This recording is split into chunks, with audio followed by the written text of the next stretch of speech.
Hey, it's Katie, and welcome back to my booktube channel.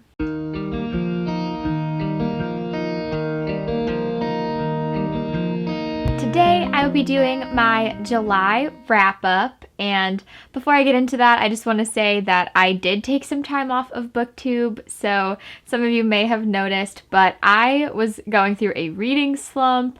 I didn't really have motivation to make any videos, so I decided to just take some time off. And also I've been doing a ton of wedding planning, so I decided to take some time off and focus on the wedding planning and kind of take a breather. And now that it is August, I feel kind of more motivated. I think I'm out of my reading slump and I have a ton of video ideas, so that's why I took a little bit of a break, but I am back now, so let's jump into this wrap-up. So in July, I ended up reading 11 books, which is like 4 or 5 books less than my average. This is like my least amount of books that I've read so far this year, and it was really weird for me to not be reading that much, but I did manage to still read 11 books, so I was happy with double digits, and I read about 4,000 pages, which again is a lot less than usual. Usually I'm around 6,000, so that kind of gives you an idea of the kind of reading slump that I was in. But the first book that I read was Poisoned by Jennifer Donnelly. So this is a Snow White retelling, and our main character Sophie ends up going into the woods where the huntsman carves out her heart. But 7 strangers help save her, and after surviving, she realizes that the queen might be the one to blame, and she ends up facing an even more terrible enemy than she could ever imagine. This is the only Snow White retelling that I've ever read, and I really enjoyed it. Snow White was one of my favorite princess stories growing up, and it was really fun to read a retelling of it. I really loved the world building and the intensity that was in this book. I also really enjoyed all of the characters that we met. I feel like they all did a really great job of kind of matching up with the original Snow White story, but also being different and modern enough that they were very interesting, and each character had like an overarching purpose, which was really great, because I feel like in some books you'll meet a character that you never ever meet again and it just seems like filler, but each character had a purpose, which I really enjoyed. If I remember correctly, there is also some romance in here, but it is not a huge part of the story, so there's touches of romance if that interests you, but if you're somebody that doesn't really love romance, I don't remember it being a huge part of the story, so you probably will also enjoy this book. After that, I read an arc of 6 Crimson Cranes by Elizabeth Lim, and I don't have a physical copy with me, but I really enjoyed this book. This is a retelling of the Wild Swans, I think, and also East Asian folklore, so it was really fun to see all of the inspiration that was in 6 Crimson Cranes. I loved experiencing all the culture and traditions and just like the magic of it. Like, not only was there actual magic in the story, but also it just had like a magical cultural feel to it, which was really amazing. And this was actually my first Elizabeth Lim book. I know she also wrote Spin the Dawn, which I have had on my TBR forever, but I haven't had a chance to read. So I was really excited to finally read one of her books, and it did not disappoint. This one was also really hyped up, but I loved it just as much as I was hoping to, and the writing was stunning, and I really loved the characters. It was just such a great read. So if you're worried about it living up to the hype, I don't think you should be. I think you should definitely go pick it up and read it. After that, I read The Infinity Quartz by Akemi Dawn Bowman, and this book really surprised me. It ended up being one of my favorite books of the month, and this is actually a sci-fi fantasy, which I tend to stay away from sci-fi, but the plot and the synopsis really caught my attention, so I decided to give this one a chance, and like I said, it became one of my favorites, so I'm really glad that I did. This book follows our main character, whose name I cannot remember right now, but she's on her way to a graduation party, I think, but on the way there, she ends up dying, and she wakes up in this place called Infinity, which is where the human consciousness goes when we die.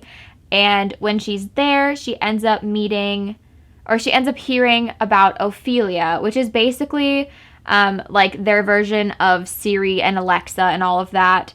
And in the afterlife, Ophelia basically is the queen of the afterlife and the queen of infinity, and she is trying to get rid of humans forever. So there is like a war between all of them in the afterlife, and it's definitely a book that makes you think. I feel like I tried to read this book really slow so that I could fully enjoy everything this world had to offer, because the world building is immaculate. It's so good.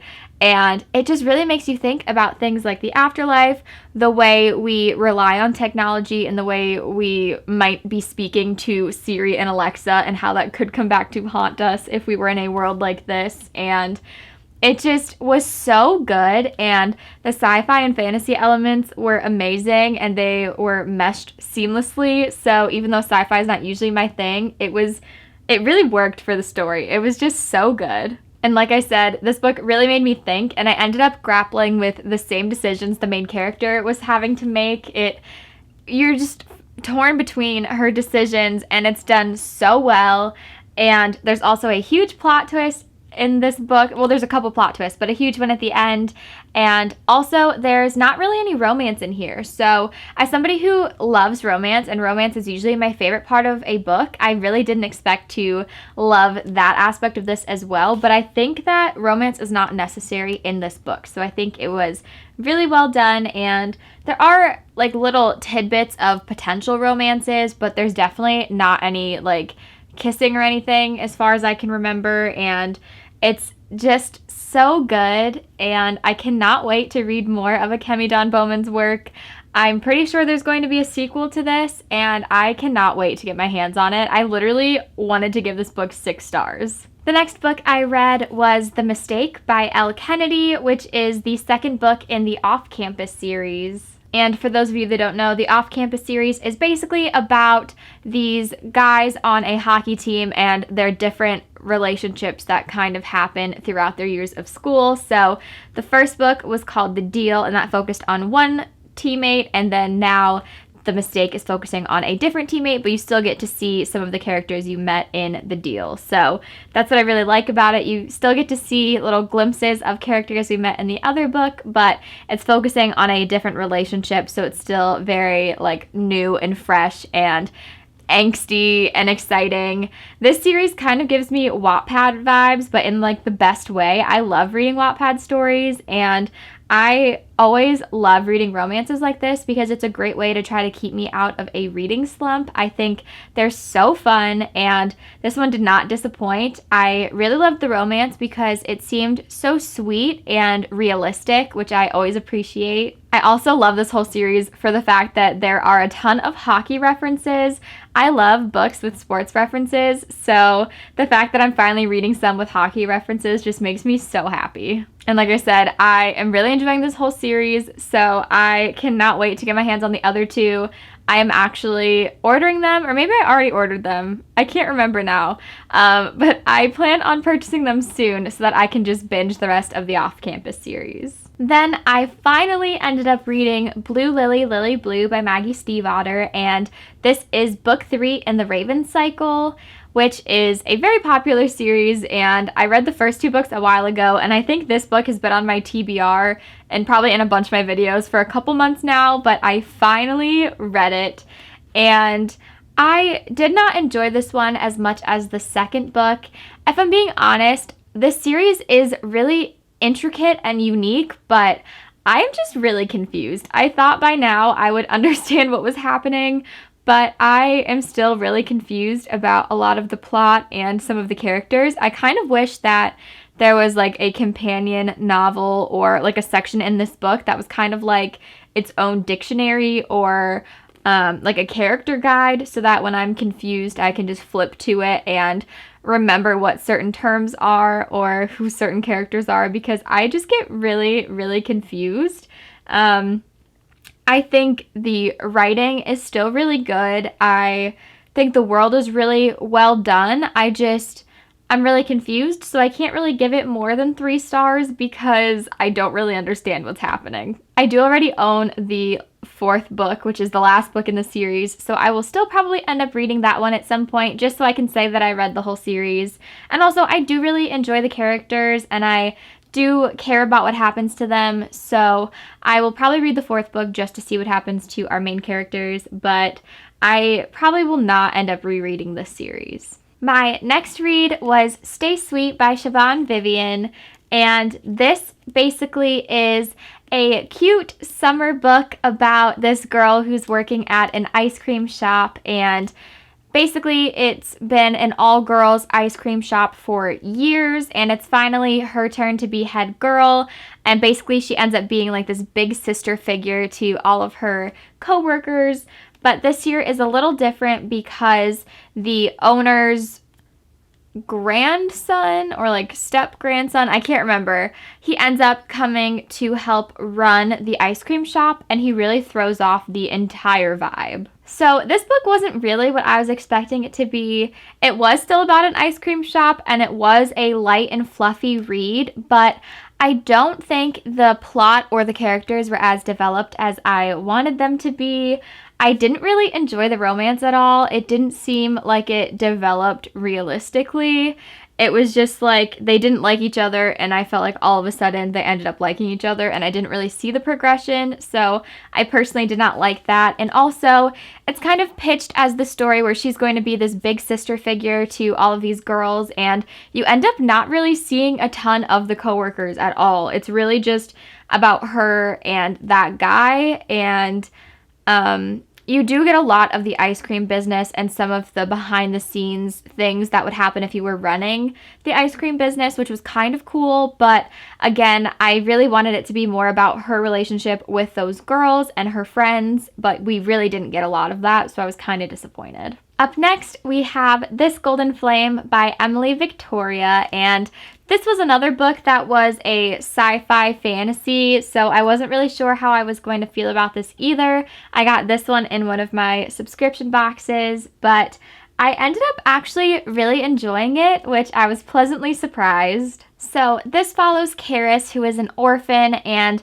the only thing she cares about is reuniting with her brother, but she's being forced to work as a scribe at a scriptorium where their sole focus is to figure out a way to unlock this automaton army. While Karis is trying to find her brother, she ends up accidentally unlocking one of the automatons, and she's not really expecting him to be the way he is. His name is Alex, and he is intelligent and has a conscience of his own, and he wakes up with no memory of how he got to where he is currently, and it turns out that his father is actually one of the most hated people in history, and he's not sure how his dad went from the person he knew to how people think of him now. And because she wakes up Alex, suddenly the scriptorium is not just trying to control Karis, it's trying to hunt her. So as you can imagine, there is a ton of intense action scenes in here, which I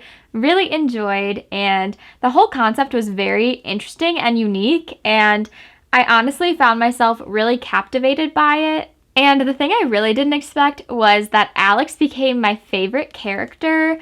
I didn't expect to like him as much as I did, but because he's an automaton, but he's unique because he is intelligent and he has emotions and thoughts that automatons should not have, he ends up grappling with the fact that he is made to be this thing that is able to be controlled, but he feels human, and so he has a lot of internal battles and things, which really made my heart break for him. But the thing that I did not like about this book is that it's a standalone, and I had absolutely no idea. It does not read like a standalone.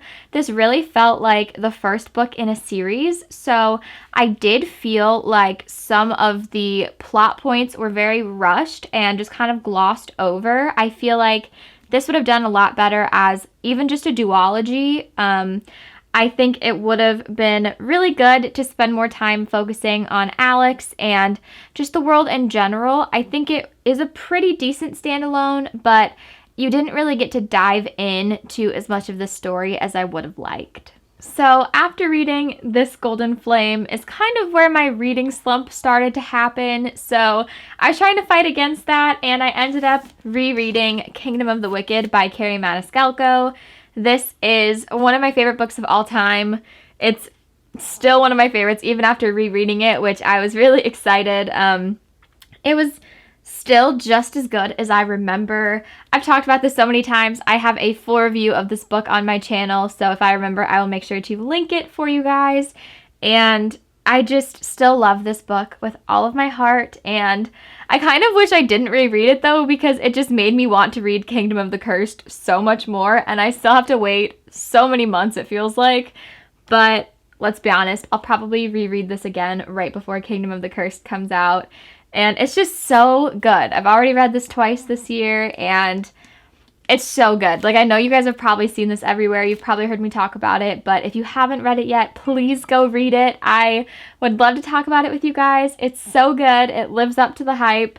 This world is so well done, and it's really cool because all of the wicked princes are based on the 7 deadly sins. So it's such an interesting world, and I could just go on and on about it, but Wrath is one of my favorite book boyfriends, and Wrath and Amelia are just amazing characters, so please go read this. After reading Kingdom of the Wicked, I ended up reading another arc that I got, which is called So This Is Christmas by Tracy Andreen, I think is how you pronounce her name.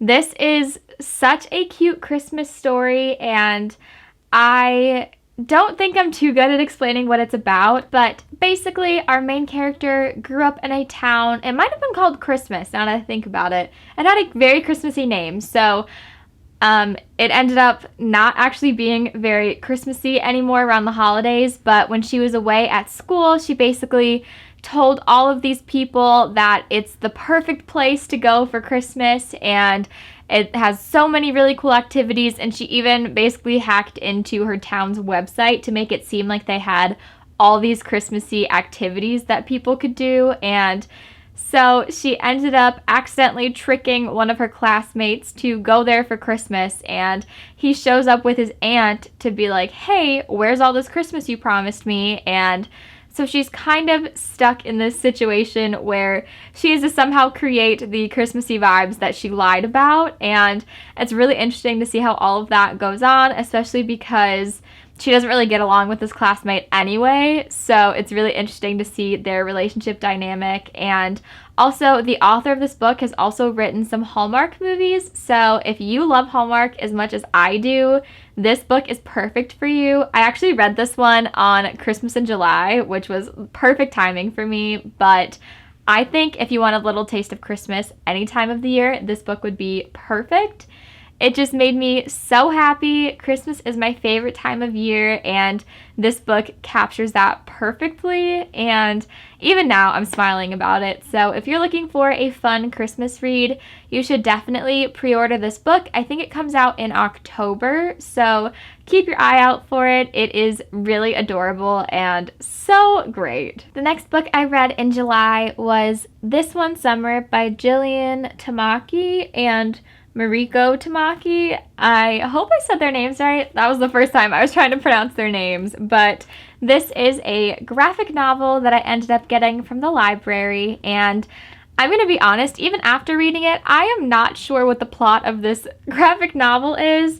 I know it's about this girl who goes on the same summer vacation every year with her family, and that's where she met her best friend. So going back on this vacation, they end up obviously reuniting, and you get to kind of see all of the things that they do throughout the summer.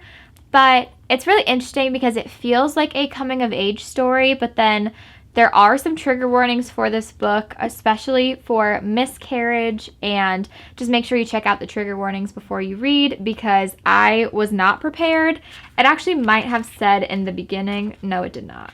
I thought it did, but it does not say that in the beginning. So just be aware before you pick this one up. If trigger warnings are something you need to look at before, definitely check them out. But it's really interesting because the trigger warnings you have, it doesn't feel like those topics fit the vibe of this coming of age story, so it was really weird to me, and I honestly don't think this one had much of a plot, so I didn't really enjoy it too much. I ended up giving this one 2 stars, so I would just say, proceed with caution if you want to read this one. It's definitely not one I will read again or probably recommend to you guys.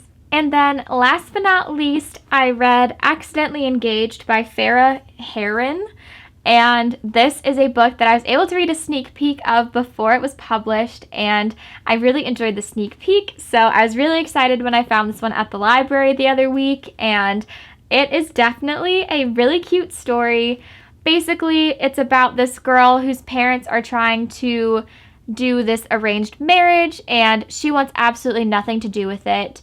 It's also, I think, it incorporates Muslim culture into it, so that is a huge part of it. I loved getting to know that culture, but basically she wants nothing to do with this guy who her parents are trying to set her up with, but she ends up bumping into him in her apartment building, and they kind of start to hang out and talk, and they end up filming this drunk baking video for a competition she wants to enter because cooking and baking are a huge part of her life, and they end up entering this competition not realizing that it's only for couples. So then they are pretending to be engaged and trying to keep that from her parents, and obviously a lot goes down with that, but it is really interesting. I love the idea of a fake relationship that's also combined with all the food elements with the cooking and baking competition, and it was just a really great combination. I also really did enjoy the romance because it was adorable and humorous, but also had some spice to it. So it was kind of everything I look for in an adult romance, and I just actually really enjoyed this. There have been other books I've read where I read the sneak peek and I love the sneak peek, but I end up really not liking the full story, and I'm so glad that did not happen with this one. I think this came out earlier this year. Yeah, it came out in March of this year, so it's been out for a little bit now. You might have seen it places, but I think you should definitely give this one a chance if you're looking for a cute adult romance.